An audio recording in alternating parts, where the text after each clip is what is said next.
इस कार्यक्रम के पुण्यार्जक हैं वंडर सीमेंट, फर्क नजर आएगा। श्री अशोक, श्रीमती ममता जैन सेठी जी, कोलकाता। श्री दिगंबर जैन दिव्योदय अतिशय तीर्थ क्षेत्र, सम्मेदगिरी, जिला जबलपुर, मध्य प्रदेश। दिव्योदय अतिशय तीर्थ क्षेत्र की 1008 तीर्थ संरक्षक श्रृंखला में संरक्षक बनकर पुण्यार्जन करें। दिव्योदय तीर्थ से जुड़ने के लिए QR कोड स्कैन करें। सुधामय वर्षा योग 2025 श्री दिगंबर जैन पंचायत कमेटी अशोकनगर। शांतिधारा एवं भक्ति कलश हेतु उपयुक्त मोबाइल नंबरों पर संपर्क करें। श्री 1005 साल प्राचीन अतिशयकारी श्री आदिनाथ भगवान श्री दिगंबर जैन दर्शनोदय अतिशय तीर्थ क्षेत्र समिति थुबौंजी, जिला अशोकनगर, मध्य प्रदेश क्षेत्र पर शांतिधारा प्रातः 8 बजे होती है। शांतिधारा हेतु निम्न नंबरों पर संपर्क करें।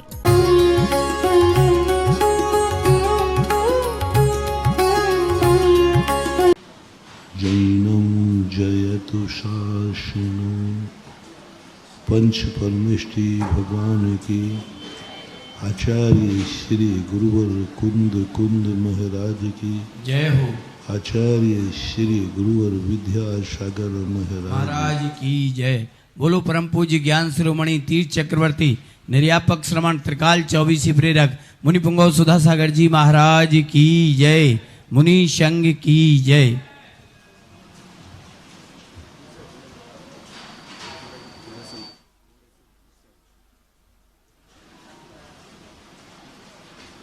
कई बार ऐसा होता है कि व्यक्ति अच्छी वस्तुएं चाहता तो है, लेकिन मिल जाने के बाद उनका उपयोग नहीं कर पाता। भावना तो करता है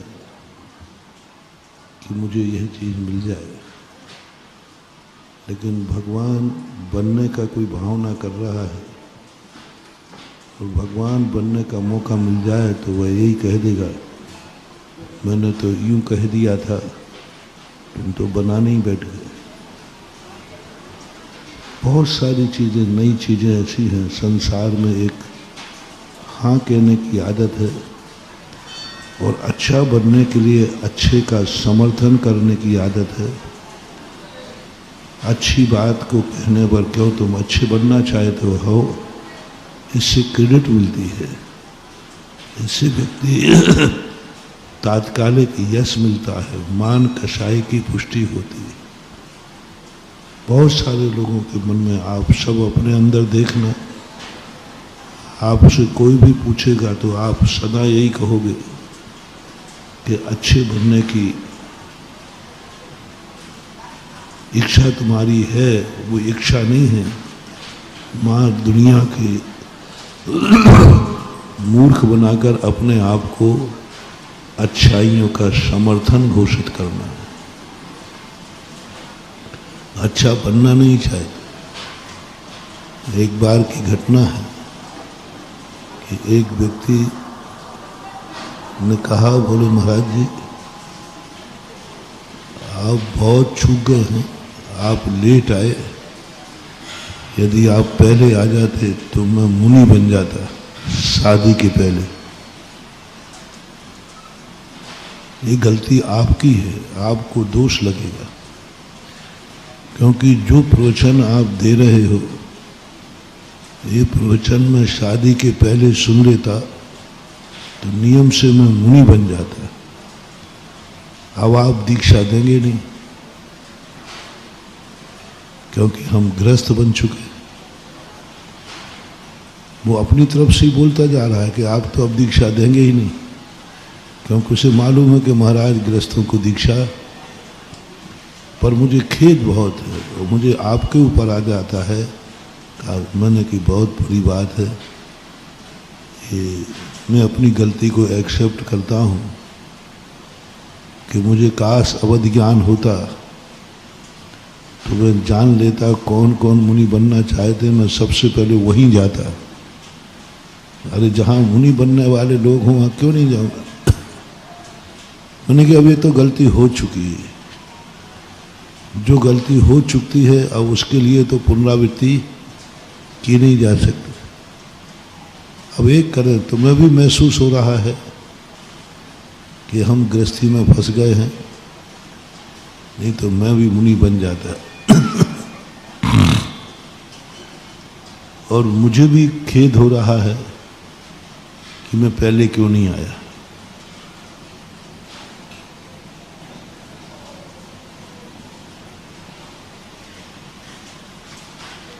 और अपन दोनों खेद हैं। ऐसा करो, जो हो गया वो तो हो गया। अब आपके ये 2 बच्चे हैं, उनके 2 बच्चे थे। मैं इन बच्चों को तुम मुनि बना दो और मैं इनको समर्थन कर दूंगा। तो इतने जोर से आंखें निकाली उसने। बोले महाराज जी तुम कुछ ज्यादा सुनते हो क्या? भाई क्या? बोले मैं अपनी बात कर रहा है, आप बच्चों पे आ गए। नहीं, मैंने कहा भाई जो बाप गलती कर लेता है वो बेटे को नहीं करने देता। जो अपनी गलती पे स्वयं बाप पछता रहा हो तो बेटे को कहेगा बेटा मैं पछता रहा हूं, तू ये कार्य मत करना, तू गृहस्थी में मत फंसना, मैं गृहस्थी में फंस के पछता रहा हूं। ये बाप की नीति है। बोले महाराज जी आप बहुत ज़्यादा ओवर हो जाते हो। बोले मैं ओवर कहाँ हुआ हूँ, मैं तो अपनी की हुई गलती के लिए एक रास्ता खोज रहा हूँ। तू अकेला बनता, हाँ माफ हो जाएगा उनको। कोई व्यक्ति को ऐसा पछतावा हो कि मेरे भी मुनि बनने के भाव थे लेकिन अब मैं गृहस्थी में फंस गया, तो इसका एक बहुत सस्ता सरल प्रायश्चित है। जब तुम कोई रेलगाड़ी में जा रहे हो या कहीं जा रहे हो, टिकट नहीं ले पाओ तो पेनल्टी दूनी लग जाती है, किराए से दूनी लग जाती है, बाद में उसको बरी कर दिया जाता है। तो आप लोगों को कभी ऐसा महसूस हो कि हम इस संसार में फंस के बहुत बड़ी गलती हो गई, पहले इतना ज्ञान होता तो मैं मुनि बन जाता, वो तो अब गई घड़ी। अब उस प्रायश्चित को, उस भूल को सुधारने का एक ही तरीका है कि तुम्हारे जितने बेटे हों उन सबको मुनि बनाने की प्रेरणा दे दो, निपट जाएगा, कोई बात नहीं, विदाउट के चलेगा। बल्कि पुरस्कार मिलेगा कि यदि पहले बन जाता तो एक ही बनता, और अब वो बना तो कम से कम 2 बन गए, बहुत बड़ा पुण्य है। मुनि बनने से भी ज्यादा पुण्य है अपनी संतान को मुनि बनाना। मुनि बनने से भी ज्यादा पुण्य है अपने अधीनस्थ को मुनि बनाना। ऐसा सुना था कि हमारे आचार्य श्री की मातेश्वरी शुरू से वैरागिणी थी, किसी कारण से उनकी दीक्षा नहीं हो पाई, संसार में फंसती गई। पर उनके मन में भाव आया कि मैं भली निर्णय नहीं ले पाया, मैं बहुत फंसती गई, लेकिन अब जब मैं फंसी रही हूँ तो इस कीचड़ में जितने कमल खिलेंगे सबको मुनि बनाऊंगे। बोलो श्रीमती जी कुमारी अवस्था में यदि मुनि बन जाती तो बोलो कितना बड़ा नुकसान होता। अपन को परम पूज्य गुरुदेव आचार्य विद्यासागर कहाँ से मिल गया। अपन सबका पुण्य था कि नहीं, इस बिटिया को अभी व्रत मत लेने दो, इस बिटिया में ऐसी योग्यता है जिसकी कोख में आचार्य श्री जैसे महान आत्मा जन्मेंगे। दूसरी कोख नहीं होगी विद्यासागर महाराज के लिए, तो क्या करता। तो कर्म ने उसको ऐसा उलझन में फंसा दिया। कभी कभी संकट भी अच्छे के लिए आते हैं। एक व्यक्ति बहुत तेजी से दौड़ रहा था, उसे बहुत जल्दी जाना था, लेकिन रास्ते में कांटा लग गया। वो कहता कितना बुरा हो गया, ये कांटा लग गया, ठीक नहीं हुआ, कौन से पाप का उदय आया। इतने में सामने बम रखा था, वो फट गया। यदि वो कांटा नहीं लगता तो बम से निपट जाता, कांटे के कारण वो रुक गया। कभी कभी अपने जीवन में संकट और बुराई आए तो थोड़ा सोचना शुरू करो, शायद ये अच्छे के लिए आ रहा हो, शायद कुछ तुम्हारा अच्छा होने वाला हो। क्योंकि कई बार ऐसे होते हैं कि हम अच्छे के कारण से अच्छे नहीं बन पाते। यदि हमारे जीवन में ठोकर लग जाए तो हम अच्छे वैसे नहीं बन पाते, हम अच्छे बनने का भाव नहीं आता। लेकिन ठोकर लगने के बाद फिर अकल आ जाती है।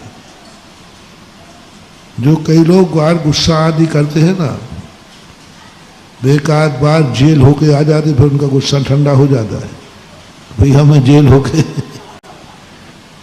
जो यहां नहीं सुधरते हुए नरकों में जाके सुधर जाते जब मारपीट पड़ती है। तो कभी कभी अपने जीवन में ऐसा भाव आवे कि मेरे जीवन में जो बुरे दिन आ रहे हैं ये कहीं अच्छे के लिए तो नहीं आया। मेरे जीवन में कोई कांटा लग रहा है तो कहीं ये अच्छे के लिए तो नहीं लग रहा है। मेरे जीवन में कोई दुश्मन साथ आ रहा है, सामने आ रहा है, कहीं ऐसा तो नहीं कि ये अच्छे के लिए आ रहा है। ऐसा होता है। तो श्रीमती के जीव का जो उनके अनुसार अच्छा नहीं हो रहा था, लेकिन वो कितने अच्छे के लिए रहा। वो एक सामान आरिका बन के मरती, समाधि लेती, आज एक विश्व वंदनीय जगतपुर विद्यासागर महाराज की माता बन करके प्रसिद्ध हुई। कौन जानता है उसको, लेकिन आचार्य जी की माता के नाम से दुनिया जानती। पर उसका यही प्रायश्चित है कि उसने सारी संतानों को, जितने कमल कीचड़ में खिले, सबको मुनि बना दिया। तो कभी ऐसा आप लोगों को, हालांकि मैं अब मेरे कहने के बाद अब ऊपर से भी कहना तुम बंद कर दोगे, कभी तुम्हें अच्छे कार्य करने में विघ्न आ जाए, तुम नहीं कर पाओ, तो उसको डबल कर लेना चाहिए। मंदिर नहीं आ पाओ तो उस दिन 2 बार मंदिर आ जाना चाहिए। अभिषेक नहीं कर पाओ तो उसका कोई ऐसा निमित्त बनो जो 2 मंदिरों में जाके अभिषेक कराओ। आज अभिषेक नहीं मिला तो 2 मंदिरों में अलग अलग टाइम पे कराओ। किसी दिन मान लीजिए सामायिक नहीं कर पाए तो डबल सामायिक कर लो। प्रतिक्रमण चूक गया, डबल प्रतिक्रमण कर लो। दान देने में चूक हो गई, कोई बोली नहीं ले पाए तो इंतजार करो, कहीं डबल बोली ले लेना। हाँ, एक व्यक्ति ने कहा कि महाराज मैं बोली नहीं दे पा रहा हूँ। मैंने कोई बात नहीं, जब तुम्हारे पास हो जाए तो जितना बोला है इससे डबल बोली ले लेना। तो वो कहता महाराज फिर यही बोली चुका देता हूँ। मैंने कहा भाई ठीक है, आज तेरी क्षमता नहीं है महाराज जी, मैंने जैसे ही बोल दिया वो मेरी शक्ति नहीं है और बोलने में आ गया, तो मैंने कोई बात नहीं, आज तेरी शक्ति नहीं है। इनकम जो तेरी आज हो, कल के दिन आज से ज्यादा इनकम हो जाए तो जितना बोला है इतना डबल दे देना। ये नियम ले लो कि आज मेरी जो पोजीशन है, इस पोजीशन से यदि मेरी इनकम बढ़ गई तो मैं फिर डबल बोली ले लूँगा। तो तूने जो बोली वापस ले रहा है इसका प्रायश्चित हो जाएगा। सुन रहे हो ना आप लोग? कभी कभी होता है बोली ले लेते, महाराज जी बोली वापस करा दो ना। हमने बोल दिया, हमारी इतनी हिम्मत तो करा देता हूँ, कोई बात नहीं, वापसी होती है, पर एक संकल्प के साथ वापसी होगी। आज तुम्हारी हिम्मत नहीं है, बताओ कितनी इनकम है? इतनी है। कल यदि इससे ज्यादा इनकम हो गई, मान लो दूनी इनकम हो गई, तो जो बोली आप वापस ले रहे हो दूनी इनकम होने पर आप दूनी बोली दान में दोगे तो माफ करते। तो वो कहता क्या, फिर महाराज यही बोली रहना तो हम दे देंगे। बदमाश कहेंगे। यानी हम कितना बहाना बनाते हैं।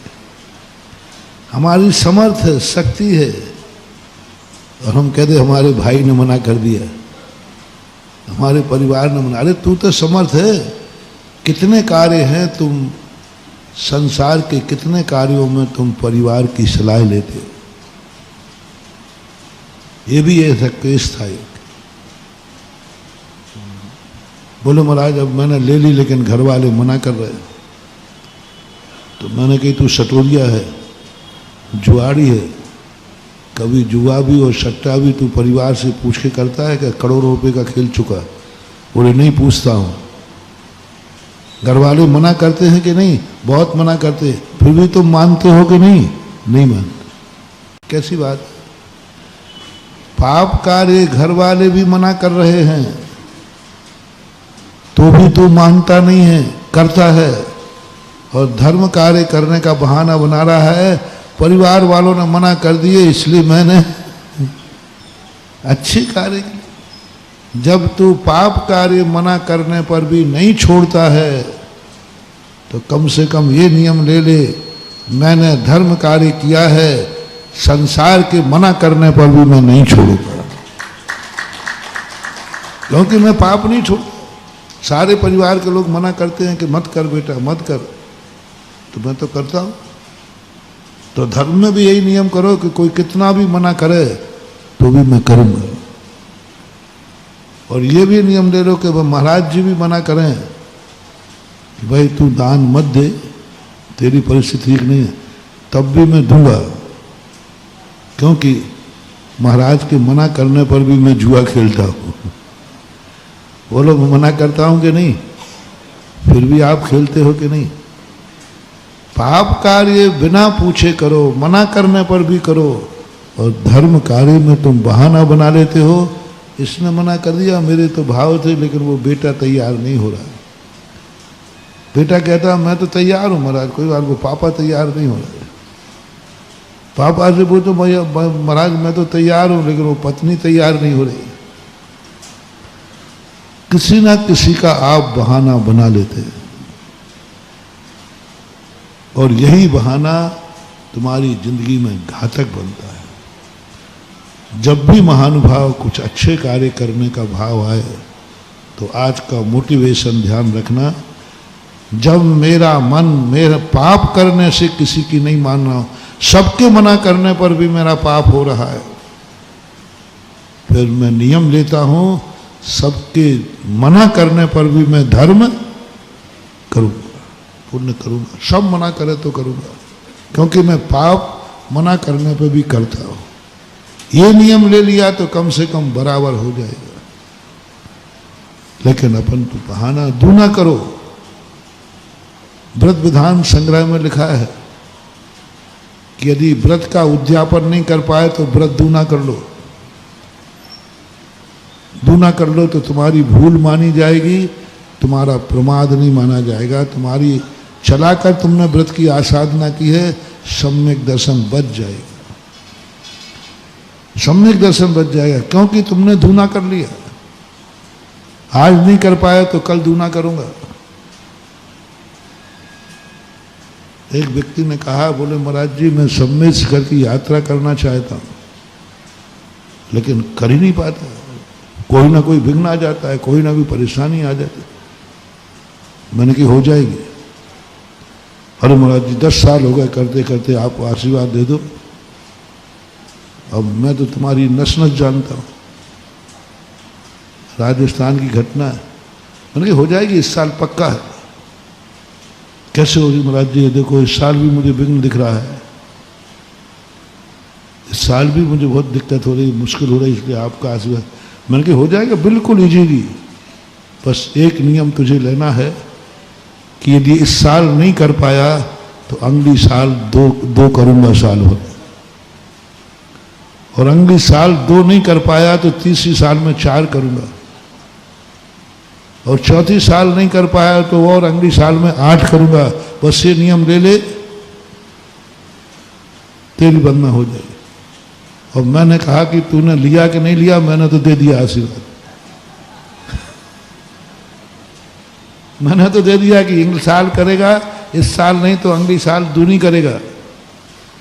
वो कहता महाराज जी ये कहीं नहीं कर पा रहा हूं दूनी, मैं इसी साल चले जाता हूं। वो उसी साल बंदना करके आ गया। बहाना कितना है। कलकत्ता जाने का वहीं से जाता आता रहता था। कलकत्ता जा सकता है, बॉम्बे जा सकता है, बस शेखर जी की अनुमति नहीं मिल पा रहा।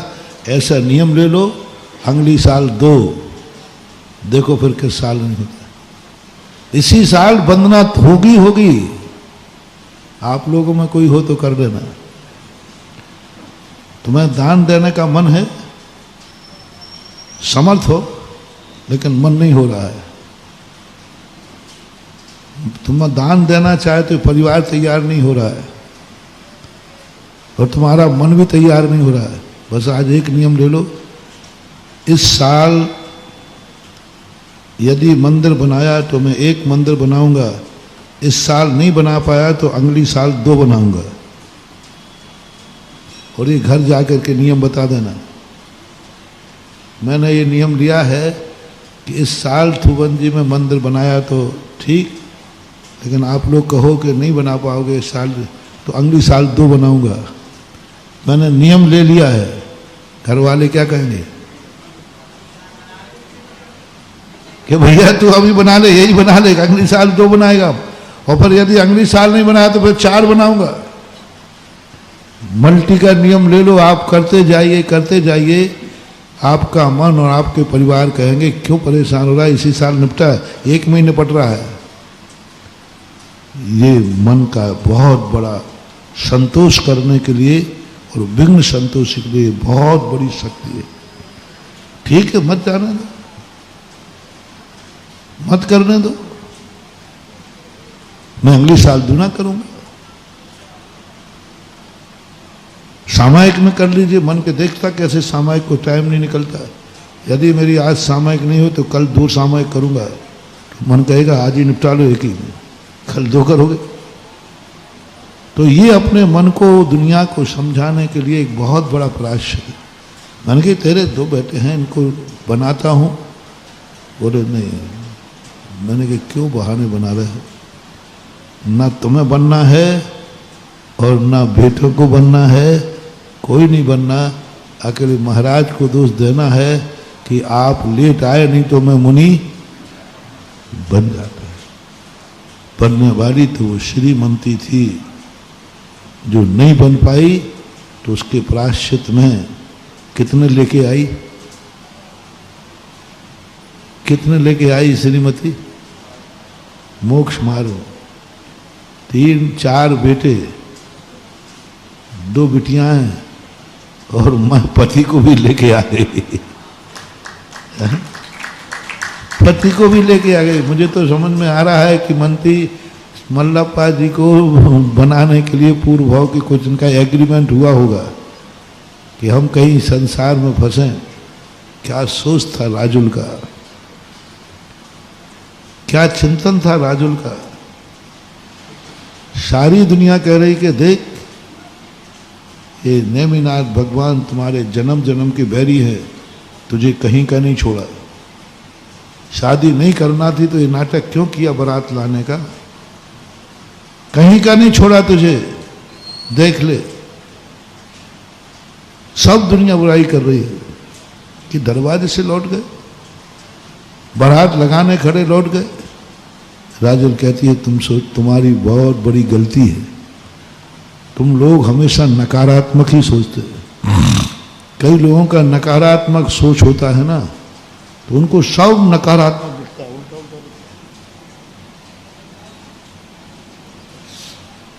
किसी में अपन को दोष देखने की आदत आ जाए तो दोष ही दोष दिखते हैं। राजल कहे तुम लोगों का सोच गलत है। अरे ये हमारी जन्म जन्म की प्रीति है उनसे, और वो मुझे इतना चाहते थे, इतना चाहते थे। वो हमारे दरवाजे इसलिए आए थे कि हमें बताने के लिए संसार में मत फंसो, मैं जा रहा हूं, तुम भी आ जाओ। अकेले कैसे चले जाते हो? मोक्ष जाना है, जन्म जन्म तक हमारे साथ रहे वो, तो उनका जन्म जन्म का प्रेम था जो मुझे रास्ता दिखाने आए थे कि संसार में फंसना ये ठीक नहीं है। मुझे ज्ञान हो गया है, इसलिए मैं तुझे रास्ता बता रहा हूं और तेरे दरवाजे आकर मैं गिरनार जा रहा हूं। क्या सोचता राजुल? और तुम लोगों ने राजुल की ऐसी दुर्दशा की है, 12 मासा लिख करके। राजुल रो रही थी, राजुल पछाड़ खा के गिर गई, मुंह छाग आ गई, वो क्या का पता नहीं क्या। राजुल का 12 मासा पड़ा, और जब राजुल का चिंतन पड़ा तो मैंने कही सब तुम्हें सही है। उसको किंचित बात, उसने तो अभाग्य माना कि मुझे रास्ता दिखाने आए थे कि सतमार्ग यही है। तुम एक भजन गाते हो आज, कैसे धरे मन धीरा रे तीनों भैया निकल गए। हाँ, धीरा उसी ने निकाले हैं, पागल कहेंगे। तुम कह रहे हो कि वो कैसे धीरा धरे, निकालने वाली वही है। उसी ने भावना भाई और आचार्य श्री को उसी ने प्रेरणा दी कि ये तीनों निकल जाएं, लेकिन तुम तो अपने जैसा लगाते हो, कैसे धरे मन। तो ऐसी स्थिति के संबंध में विचार करना चाहिए। हम कहते हैं कि हम अच्छा बनना चाहते हैं, हम चाहते हैं कि मेरे लिए मैं भगवान बनना चाहता हूं। यदि कल जो अपन ने प्रसंग छोड़ा था, यदि भगवान बनने का मौका मिले तो तुम्हारी क्या तैयारी है? क्या तैयारी है? क्या बन जाओगे? यदि भगवान मेरे दरवाजे आ गया तो तैयारी क्या है तुम्हारी? क्या तैयारी है? हम भगवान को पुकारते हैं और आ गया तो मुझे तो लगता है कि तुम लोग ऐसे बहाने बनाते हो।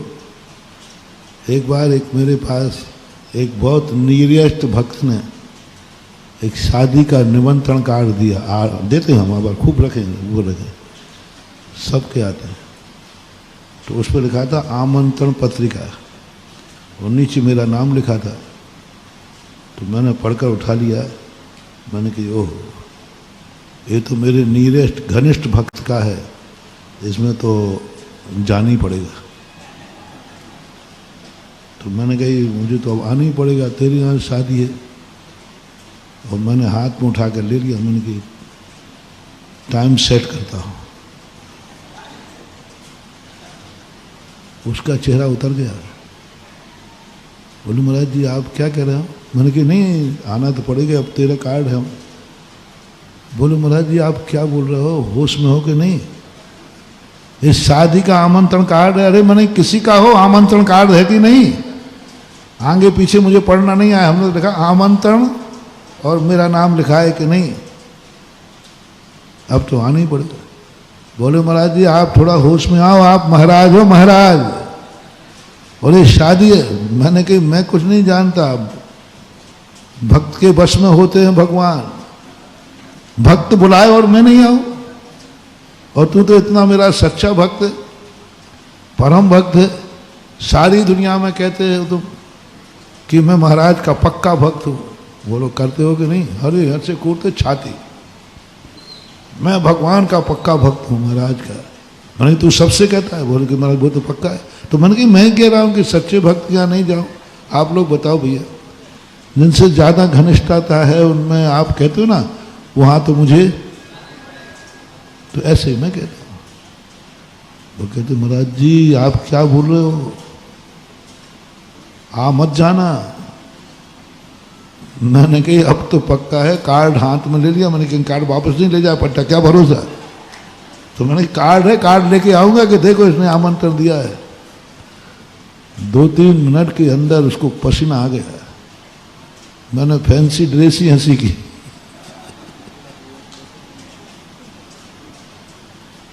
क्या है, गुरु को आमंत्रण कार्ड दे रहे हो, गुरु आने की कह दिया तो तुम्हें पसीना आ गया।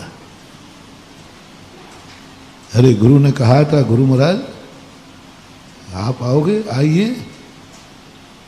मैंने आमंत्रण पाठ लिखने की पहले ही तैयारी कर ली थी कि गुरु आ गए तो इस पार्टी पे बैठेंगे, इस स्थान पर बैठेंगे, और गुरु को इस समय बुलाऊंगा जिस समय गुरु की भी मर्यादा रह जाए और हमारा भी कार्यक्रम हो जाए।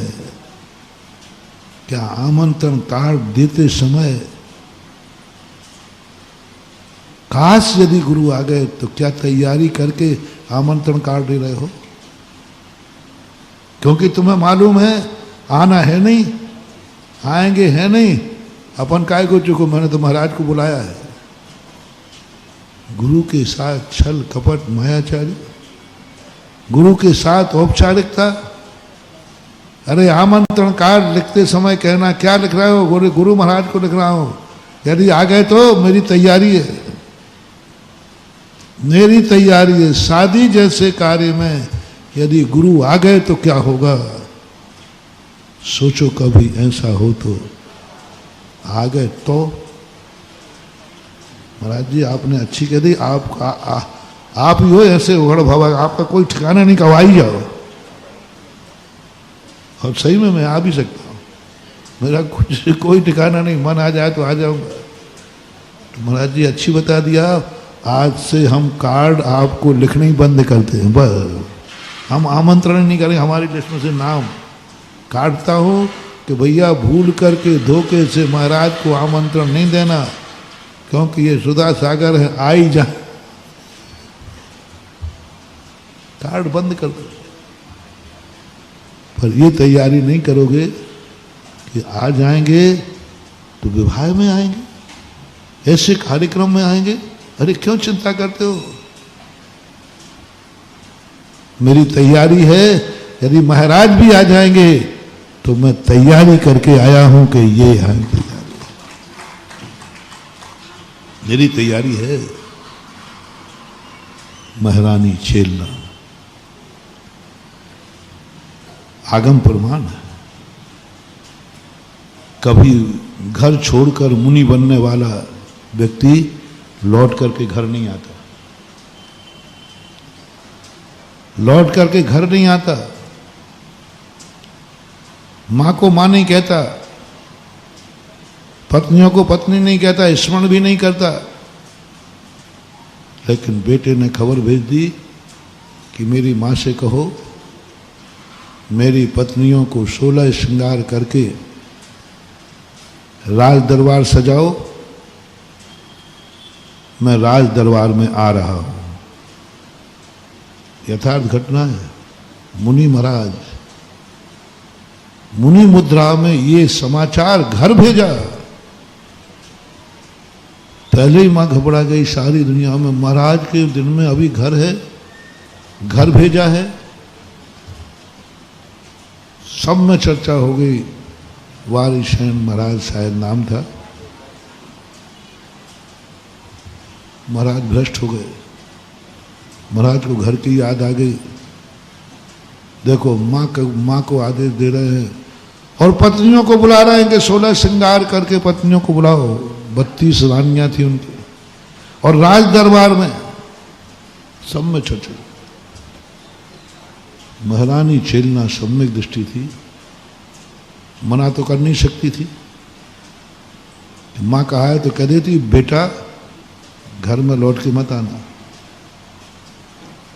वो तो बेटे का त्याग कर चुकी थी, अब तो उसकी दृष्टि में वो जगत पूज्य महाराज थे, मुनि महाराज थे। अब उनको बेटा कैसे कह सकती है? एक मुनिराज किसी को बेटा कह सकते हैं, लेकिन एक गृहस्थ मुनि बनने के बाद अपने बेटे को बेटा नहीं कह सकता। ये बहुत बड़ा पाप है। वो कहता है मेरा बेटा तो मुनि बन गया, मैं उसको बेटा कैसे कहूं? सबने कहा कि आप रोकिए, जाके समझाइए, बदनामी हो जाएगी, नगर में प्रवेश कर दिया, बदनामी हो जाएगी, राजगद्दी पे बैठ जाएगा, सब क्या होगा सब। महारानी कहती महाराजों को मना नहीं किया जाता। बड़े आदमियों को 3 लोक के नाथ हैं, मेरा बेटा होता तो मैं मना कर देता, इस समय तो ये मुनिराज है, पूछनी बंदनी है, और मेरी क्या औकात कि उनको मना करूं। पर महारानी छेलना कहती है आइए महाराज, तुम राज दरबार में भी आओगे तो मेरी तैयारी है, तैयारी है, मेरी तैयारी है। उसने तैयारी कर ली, और जैसे महाराज ने 2 पाटे बिछा दिए, एक तो लगा दिया सिंहासन जो पुराना था, और एक और लगा दिया लकड़ी का पाटा। यदि आज भी महाराज होंगे तो पाटे पे बैठ जाएंगे, और भ्रष्ट हो गए होंगे तो सिंहासन पे बैठ जाएंगे। सोने का सिंहासन था, चांदी और लकड़ी का सिंहासन था। देखो महारानी छेलना, कभी ऐसा हुआ नहीं, कभी हुआ नहीं ऐसा, लेकिन हो गया। आज तक कभी नहीं हुआ, पर हो गया। तो महारानी छेलना कहती कोई बात नहीं, मेरी तैयारी है, बेटा आए तो तैयारी है, और महाराज आए तो तैयारी है। और बस दोनों सिंहासन लगा करके बैठ गई, और महाराज सीधे गए, वो महाराज के सिंहासन पर बैठ गए। महारानी मां ने शांति की सांस ली, अभी भी महाराज महाराज हैं। और क्या उनके सामने सब प्रस्तुत किया गया, जो जो कहा था। अब छेलना को कोई डर नहीं है, डर था कि ये बेटा बन के तो नहीं आ रहा है, ये आया तो महाराज बन के आया। और बाद में पता चला कि वो अपने एक चेला, जिसकी स्त्री कानी थी, छोटा सी झोपड़ी थी, और उसका मोह उसको सता रहा था। पूर्व का मित्र था, सुदामा और कन्हैया जैसा। ये अमीर थे और वो दूसरा मित्र गरीब था, पर उसका मोह घर में लगा हुआ था। घर छोड़ने के बाद बार बार उसको अपने परिवार की याद आती थी, बार बार याद आती थी, बार बार उसको अपनी पत्नी की याद, अपने मम्मी पापा की याद, अपने सबकी याद आती थी। बारी शरण महाराज ने उसको समझाने के लिए 12 साल लगाए। ये कथाएं पढ़ करके बहुत कुछ चिंतन आता है। एक मुमुक्षु को एक मोक्ष मार्ग में आने के लिए 12 साल मेहनत की। एक बार समझाते, 2 बार समझाते, अंत में कहते भाड़ में जा, तुझे जहां जाना है। नहीं, स्वयं शुद्धस्य मार्गस्य वाला सक्त जनाश्रयाम। मार्ग शुद्ध है, लेकिन ये बालक है, कमजोर है, मोही है। पहले ही दिन से जानते थे कि ये भीतरागी नहीं है, इसको परिवार का मोह सता रहा। प्रतिदिन उपदेश देते, समझाते, सब करते। कोई 12 साल। यदि कोई व्यक्ति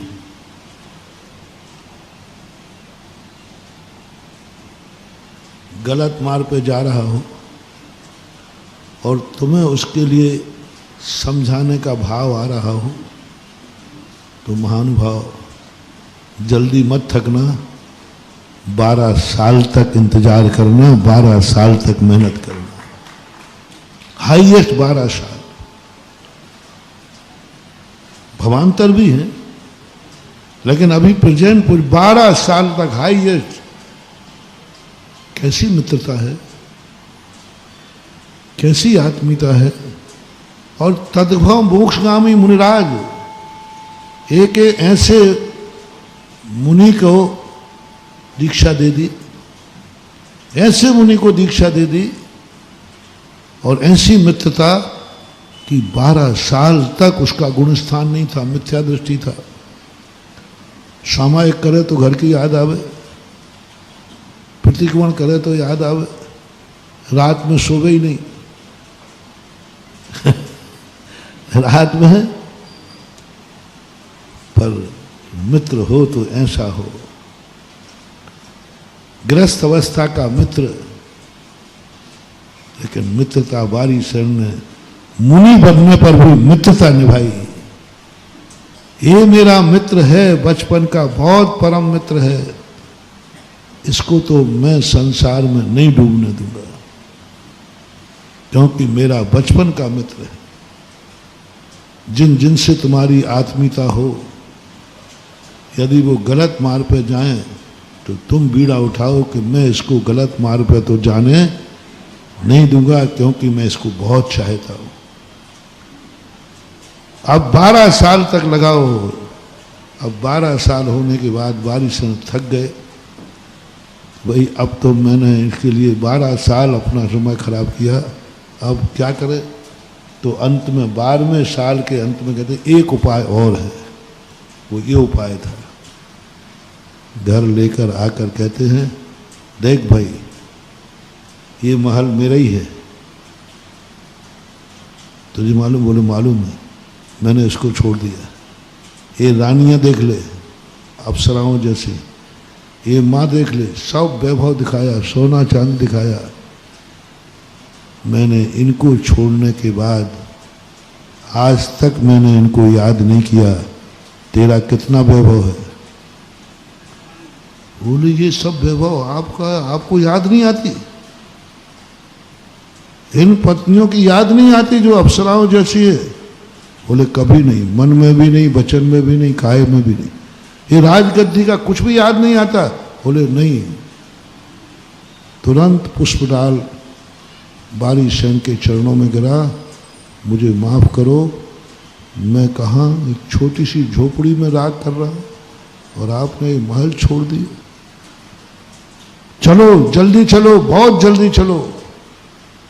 और वन में जाकर के उसने पुनः व्रत किए और ऐसा ध्यान किया, ऐसा मुनि बना कि सारे जगत में उसकी प्रसिद्धि है कि कितनी। लेकिन ये मित्र की बदौलत है, मित्र की बदौलत। ऐसी साधना की, ऐसी तपस्या की बात में वो समझ गया कि ये सब तुमने छोड़ दिया, मैं तो आज छोटा सा कुछ भी नहीं छोड़ पाया। सब लोग कहते रहे, अरे कहाँ जा रहे हो, कहाँ जा रहे हो? मान के बेटा अब आए हो तो आहार तो करके जाओ। बोले इसकी बेटा आए ही नहीं था, महाराज आए थे, हमारा काम होना था वो हो गया। तैयारी थी माता चेलना की। पूज्य रविशरण महाराज ने पद्म पुराण के अंदर, रावण था जैन दर्शन के अनुसार, जो कुछ भी दोष थे सब तुम जानो। एक बार एक बंदी बना लिया गया, सहस्त्र बाहु या कोई ऐसा नाम था, बंदी बना लिया। उसके पिता दीक्ष मुनि महाराज थे। मुनिराज को पता चला कि मेरे गृहस्थ अवस्था के बेटे को रावण ने बंदी बना लिया थोड़ी सी गलती कर, और वो बंदी, रावण के यहाँ बंदी बनने का अर्थ है कभी छूट कर बाहर नहीं आ सकता, मरेगा या वहीं सड़ेगा। उनको आराग जागा कि मेरा वो जेल में मरेगा। मैं तो निरंतर ये भावना भा रहा था कि मेरे बेटे को वैराग हो जाए और वो भी मुनि बन जाए, लेकिन अब तो मुनि बन नहीं पाएगा। मुनिराज ने कहा मैं जाता हूं। रावण के लंका में राज दरबार में प्रवेश कर गए।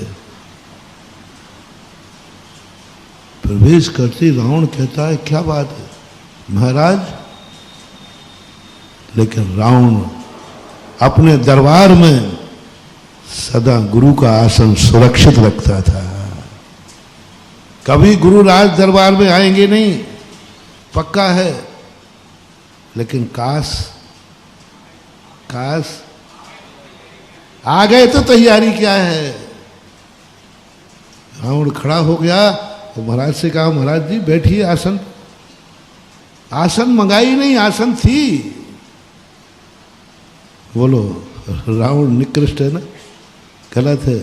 लेकिन नीति देखो, कभी गुरु को नहीं आना, लेकिन गुरु आ गए तो उसकी तैयारी है। क्या तुम्हारी तैयारी है? ऐसे गांव में हो जहां महाराज कभी आते ही नहीं, अमेरिका में हो वहां महाराज आते ही नहीं, तो क्या अमेरिका वाला व्यक्ति, कोई जैन गुरु भक्त अमेरिका चला गया और वहां रह रहा है, महाराज अबे तो हम कभी गुरु के दर्शन होंगे ही नहीं, गुरु तो वहां आएंगे ही नहीं, तो हमारा कल्याण कैसे होगा? हो जाएगा। अमेरिका में रहने वाला व्यक्ति जब अपना मकान बनाए, बस एक तैयारी कर लेना, मकान बनाते समय नक्शे में तुम सब चीज़ें बनाओगे, यहाँ मेरा बेड रेस्ट होगा, यहाँ मेरी डाइनिंग टेबल होगी, यहाँ ये होगा, बस अंत में इतना कहना, इंजीनियर साहब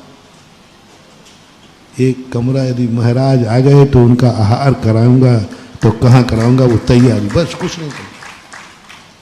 मेरी तैयारी है, तो अमेरिका महाराज आएंगे नहीं आएंगे पक्का है, लेकिन मेरी क्या पता, अरे क्या पता अमेरिका में महाराज जाने का सवाल ही नहीं है।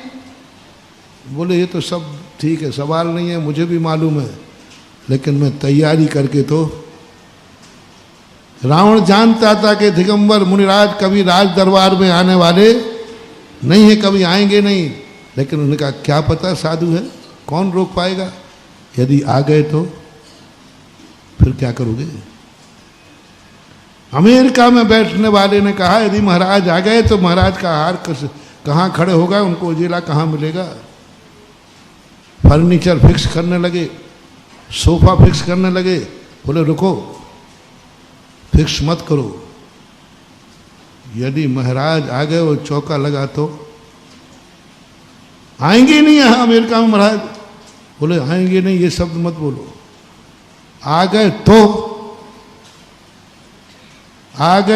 के कारण अमेरिका वाले ने अपना फर्नीचर फिक्स नहीं होने दिया, आ गए तो मैं इनको हटा करके यहाँ आहार, तो बोलो अमेरिका में रह करके वो प्रतिदिन मुनिराज की संगति का पुण्य कमा रहा है, और मुनिराज गए नहीं, मुनिराज गए नहीं, जाएंगे नहीं, जाना नहीं, लेकिन उसकी तैयारी है, तैयारी कर ली, मेरी तैयारी नहीं आएंगे। क्या आप लोग ऐसा कर सकते हो? करते हो? महाराज तुम्हारे यहां आए कि नहीं? तुम तो भारत में रह करके आपके मकान का नक्शा बनता है।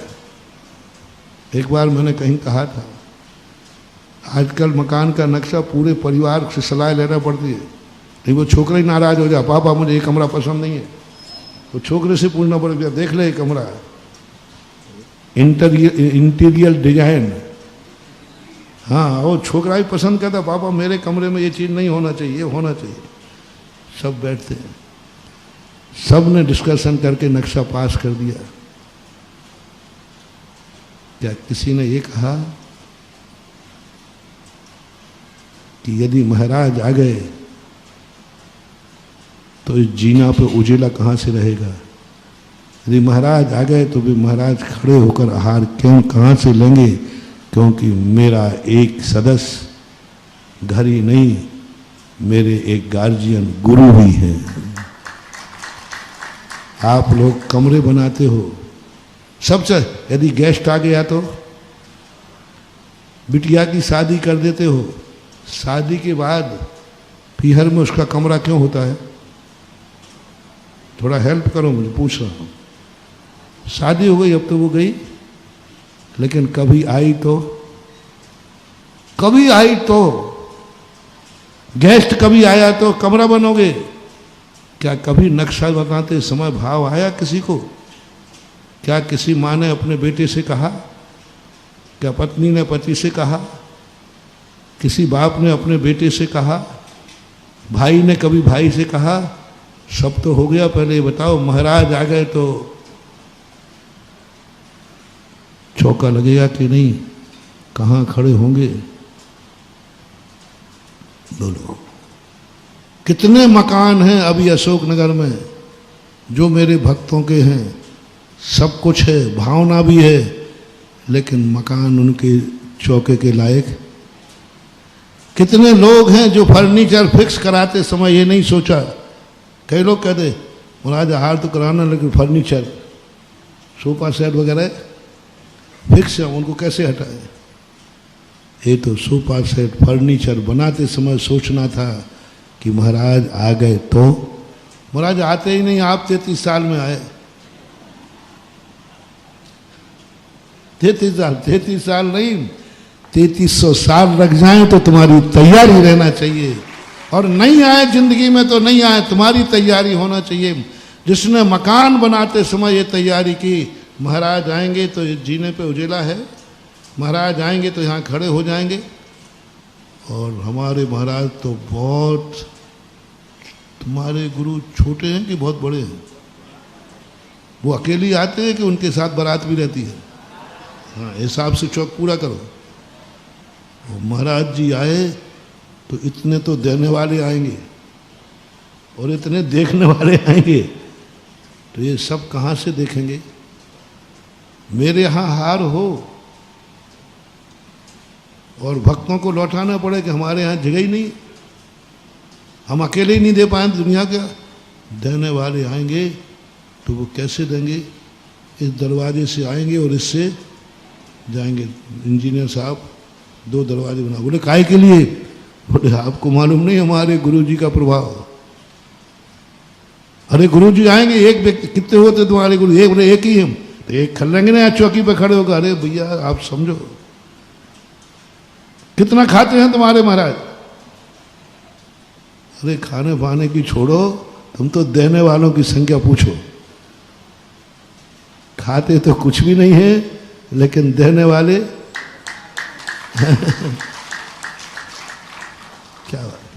क्या विचार आया? यहाँ से आएंगे लोग देने वाले, यहाँ चले जाएंगे। नक्शा बनाते समय को पूछ रहा हूं, देखने वाले कहाँ खड़े होंगे? ऐसे थोड़ी है कि हम अंतराय डालेंगे, देखने भी नहीं देंगे। कितना अंतराय डालते हो जब आपका कमरा बंद है, देखने वालों को कहीं से नहीं दिख रहा है। मालूम नहीं देखने देना। इसी सा महाराज के आहार देखने मात्र से नौला, गिलहरी और बंदर आदि ये महाराज के आहार देखकर सम्यक दर्शन को प्राप्त हुए। बाद में वो आदिनाथ के वंशज बने देखने मात्र से। और तुम्हारा कमरे ही नहीं था देखने लायक, तो कितनों का नुकसान कर दिया। उधर यदि उन महाराज का आहार वो नौला, गिलहरी आदि नहीं देखते तो उनका कल्याण देखने से हो गया। तो क्या तुमने विचार किया? मेरे गुरु का आहार हर व्यक्ति को दिखना चाहिए। इंजीनियर साहब ऐसी व्यवस्था बनाओ। क्या मकान बनाते समय विचार आया? कहाँ महाराज खड़े होंगे, देने वाले कैसे देंगे, देखने वाले कैसे देंगे, देखेंगे? ये विचार हर सम्यक दृष्टि, यदि सम्यक दर्शन हो तो, सम्यक दर्शन हो तो, तुम्हारे अंदर यदि थोड़ी भी गुरु भक्ति हो तो, और ऊपर की पाखंडी है तो वो तो सब मालूम है, तो देख ही रहा हो। सच्ची है तो नक्शा बनते समय कोई ना कोई घर का ये व्यक्ति प्रश्न उठाएगा,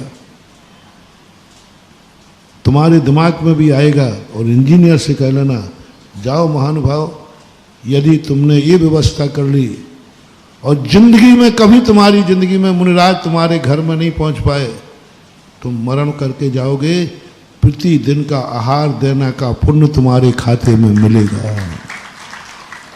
जिस दिन से मकान बनाया है प्रतिदिन आहार देने का पुण्य मिलेगा। वहाँ कहेगा देखो आप वो भाग्यवान हैं कि आप प्रतिदिन मुनिराज को आहार देते थे। अरे भैया क्यों हंसी उड़ा रहे हो? मेरी तो जिंदगी में कभी महाराज मेरे घर में कदम ही नहीं पड़े। और उधर लिखा साहब ये है, ऐसा कैसे हुआ? वो कह रहा मेरे यहाँ तो कभी महाराज आए ही नहीं। और कर्म की किताब कह रही है तेने प्रतिदिन महाराज को, तो ये चमत्कार हुआ कैसे? पता चला कि इसने मकान बनाते समय ये ध्यान रखा था कि मुनराज कहाँ खड़े होंगे, उनके लायक स्थान है कि नहीं, ये सब चीजों पर फर्नीचर फिक्स नहीं होने दिया। काश आ गए तो। क्या यह तैयारी तुम्हारी है? सुन रहे हो रे अशोकनगर के मुनि भक्तों, जय जय गुरुदेव महाराज के पनम। हाँ, खुल रही है पाखंडियों की किताब आज। क्या मकान बनाते समय ये भाव आया? यही सम्यक दर्शन महानुभाव।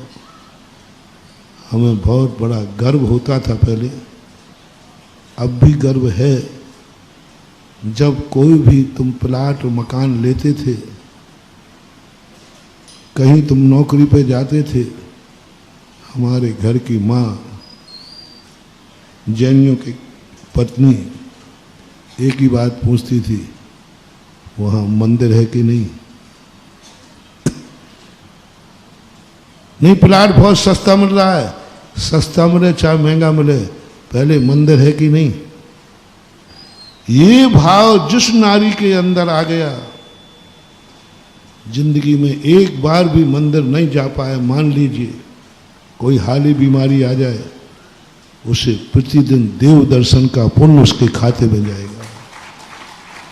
क्योंकि उसने प्रश्न क्या उठा दिया, ये नहीं पूछा कि प्लाट कितने का मिला, ये पूछा कि मंदिर है कि नहीं। बस वो बता दो मंदिर है कि, मंदिर कितनी दूर है।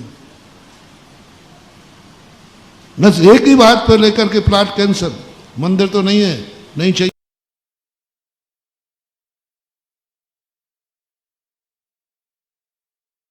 तुम लोग कहाँ ऐसी ऐसी कॉलोनियों में जाके बस जाते हो जहां मंदिर ही नहीं, ऐसे दूर जाके बस जाओगे। अरे मकान बनाते समय कभी भाव किया कि यहां तक महाराज अंजलि लेकर आ पाएंगे कि नहीं? अब महाराज वो प्लाट सस्ता मिल रहा था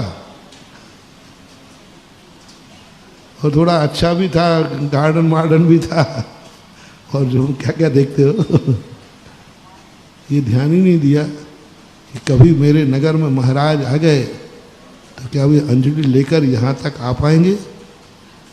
नहीं, इतनी दूर तो नहीं आ पाएंगे।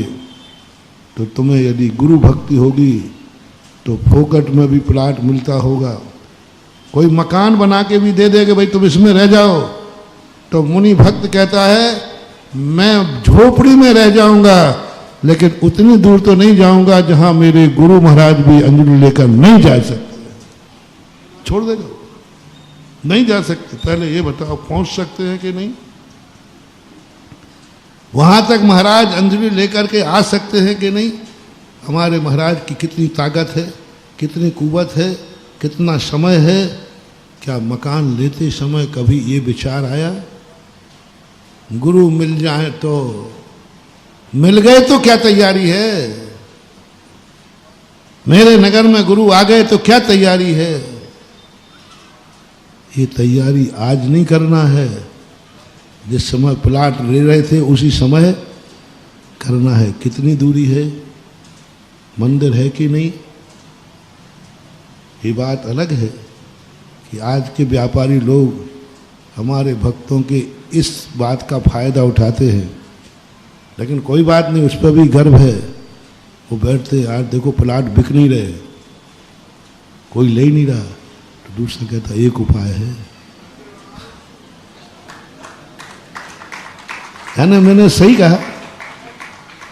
ये ठेकेदार लोग ये चर्चा करते कि नहीं वो मंदिर नहीं बना रहे हैं, बोले प्लाट लाइन लगा के बिकेंगे, बस आप एक प्लाट मंदिर को निकाल दीजिए और मंदिर की घोषणा कर दीजिए कि हाँ मंदिर भी बनेगा और मैं बनाऊंगा। और लोग बना देते। अपन हम सोचते थे पहले अरे बड़ा धर्मात्मा जीव है, अरे वो धर्मात्मा नहीं है, प्लाट बैठने वाला जीव है। और जैसे ही मंदिर बना प्लाट बड़े महंगे में बिक गए। बिकते हैं कि नहीं? ओहो, मुझे गर्व होता है, मुझे गर्व होता है भक्तों पर कि जिन भक्तों ने मंदिर देखा फिर महंगा सस्ता नहीं देखा, बोले लेना है ठीक है। महंगा बोला उसने महंगे कर दिए, एक का प्लाट 50 में कर दिया, बोले चलेगा, क्योंकि वहां मंदिर के नाम पर तुम महंगा प्लाट लेने को तय, दूसरी कॉलोनी में सस्ता मिल रहा है। यही तुम्हारे सम्यक दर्शन की ओहो। भगवान मिले तो मेरी तैयारी है, मंदिर हो तो मेरा प्लाट पक्का है, महंगा हो तो भी तैयारी है, मंदिर होना चाहिए। ये क्या सोचते, इनसे होती है सम्यक दर्शन की पहचान, इनसे होती है त्रिकालिक धर्म की पहचान। ये हैं आत्मा से धर्म मानने वाले, जिन्होंने महंगा प्लाट ले लिया लेकिन मंदिर है तो, गुरु है तो। इतनी दूर नहीं चाहिए मुझे, सस्ता मिल रहा है, बहुत सस्ता मिल रहा है। मैंने पहले कह दिया मुनिराज आवे या नहीं आवे, क्या मुनिराज इतनी दूर तक अंजलि लेकर आ जाएंगे? बोले नहीं आएंगे। तो सम्यक दृष्टि कहता कि फोकट में भी नहीं चाहिए, मैं वहीं तक जा सकता हूं जहां तक कभी महाराज आए तो वो भी आ जाएंगे। आ गए महाराज तो क्या तैयारी है, क्या तैयारी है? गुरु महाराज को चाहने वाला कोई तैयारी नहीं। कल मैंने कहा था, काश मिल गया चतुर्मास तो। ओह, शबरी क्यों प्रसिद्ध हो गई? जब शबरी ने सुना, के संबंध में लोगों ने सुना, बोले तू पागल हो गई, रामचंद्र जी जंगल में आएंगे, वे दशरथ के पुत्र हैं, राजा राजकुमार राजकुमार है, उनको इस जंगल में कहां घनघोर जंगल में आना करेगा? क्यों आएंगे, क्यों आएंगे? वो राजकुमार हैं, दशरथ के ज्येष्ठ पुत्र हैं, राजगद्दी पे बैठेंगे, राज चलाएंगे, और इतने पुण्यात्मा है, इतने धर्मात्मा है, उनके लिए जंगलों में आने की क्या पड़ी है? क्यों आएंगे? और यहां जंगल, घनघोर जंगल, अयोध्या की सीमा के बाहर। राजा का जाएगा अधिकतम तो कहां तक जाएगा भैया? सीमा तक आएगा। तो अयोध्या की सीमा में भी नहीं है, कितनी दूर जाकर के दक्षिण में तेरा वन, घनघोर वन में है, दक्षिण में थे सब। क्या कर, कुछ नहीं होना, मर जा जिंदगी भर। लेकिन सबरी कहती है, उसका मन भी कहता है ये लोग सब सही कह रहे हैं, पर सबरी की आत्मा कहती है आए नहीं आए मेरी तैयारी रहना चाहिए। आए यार नहीं आए मेरी तैयारी। कैसी आत्माएं थी, कैसे जीव थे? आए या नहीं आए मेरी तैयारी रहना चाहिए, बस कोई मतलब नहीं है। सब चढ़ाते थे, क्यों? 3000 वर्ष, सुन रहे हो? 3 वर्ष नहीं बोल रहा हूं, कितने? 3000 वर्ष प्रतिदिन सुबह उठ करके तैयारी करती थी। बस आज तो पक्का है मेरी तैयारी है। लोग चढ़ाते थे, शाम होते ही मां कहाँ गए? अब वो बहुत बड़े आदमी हैं, बहुत भगत होंगे, इसलिए नहीं आए। कल तो पक्का है, कल तो पक्का है, कल तो पक्का है, कहते कहते कितने निकल गए भैया? 3000 वर्ष निकल गए। आखिर एक दिन वो भी समझ नहीं पाई, वो तो अपनी तैयारी में लीन रहती थी। सामने आ भी गए तो कौन हो तुम?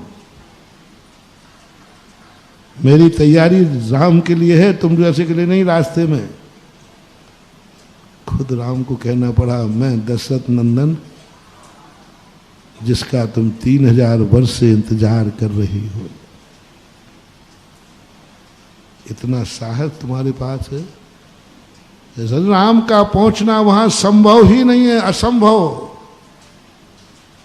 फिर भी तैयारी है। और तुम लोग पूछ लो महाराज जी से, आए तो चौका शुरू करूं? पहले भैया जाओ पूछ आओ तो फिर महाराज की आगवानी की तैयारी करूं। महाराज आओ तो बुलाऊं। राजस्थान में एक है सपरा, एक गांव है, जिला है, वहाँ की भाषा ही है, बुरा कोई बुरा नहीं मानता वहाँ। जब किसी का नेचर पता चल जाए तो कोई वो हर जाए, रोटी खाओ तो बनाओ, चाय पियो तो बनाओ। और बुंदेलखंड में कोई से कह दे तो इनकी तो आदत नहीं नहीं नहीं कोई तो फिर कोई बात नहीं, बस एक बार बोल चाय पियो तो बनाऊं। यदि उसने कह दिया नहीं नहीं नहीं मैं तो पी के आया, अच्छा बहुत, दोबारा नहीं बोलेगा वो, कोई मालूम नहीं। रोटी खाओ तो बनाओ, पानी पियो तो लाऊं, ये आदत उनकी। और महाराज महाराज आओ तो श्रीफल चढ़ाओ, आओ तो वहां के संबंध में सब लोग इतने बेशरम हैं।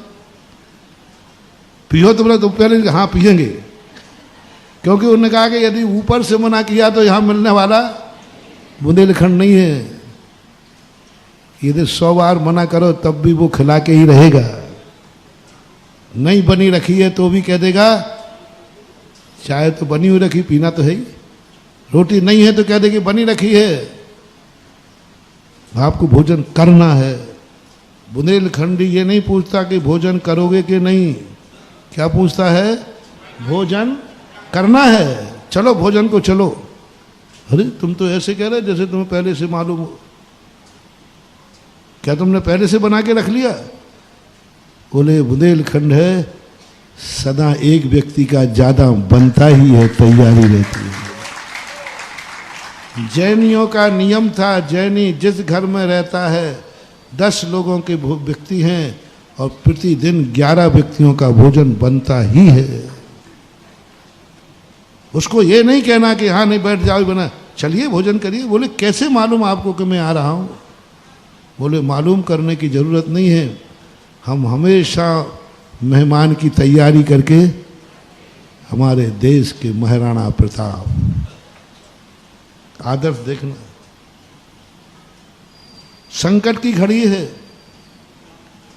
घास भी घान रहा है, एक बर्रू घास होती, बर्रू घास जिसका दाना मूंग के दाने के समान होता है। वो थोड़ी बहुत जंगल में से तोड़ के लाए, थोड़े से मिले, पत्नी से कहते हैं 4 रोटियां बनाना। बोले इतने से आटे की 4 कैसे बनेंगे?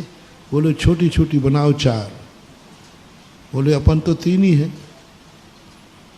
राणा प्रताप की पत्नी थी, उनका बेटा दाऊ अमर सिंह था। 4 क्या? बोले नहीं, यदि शाम तक कोई हमारे जैसा भूखा अपने दरवाजे आ गया तो? अरे यहाँ जंगल में कौन आएगा, घनघोर जंगल है, वहां कोई नहीं आने वाला। राणा कहते आ गया तो? तैयारी क्या है? वो ये देख के आएगा कोई भूखा कि यहाँ मनुष्य रह रहे हैं, यहाँ जरूर मुझे खाने को आ गया तो फिर क्या होगा? कैसे पकते हैं पुण्य, कैसे लुटे हुए दिन भी अच्छे दिन आ जाते हैं। उस आपातकाल में कह रहे हैं कि अपन जैसा कोई भूखा आ गया तो 4 बनाई।